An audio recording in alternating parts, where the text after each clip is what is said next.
सबसे नीक बाटे सहिया किसानी, खुशी बाटे रउआ घरवे में बहनी।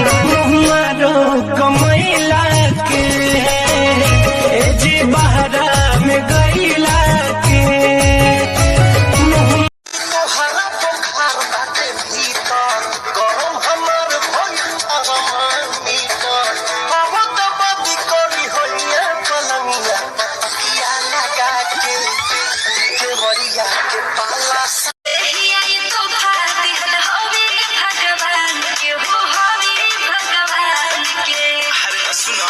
झुमका तोहरा कान के दुश्मन बा हमरा जान के।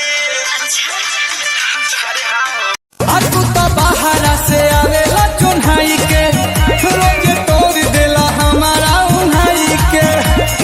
कहेला प्लीज जानी दिहिला बरीज, ओही चीज खातिर से ला तोरा तू भर हे राजा कमर धके सुतेला कि रात भर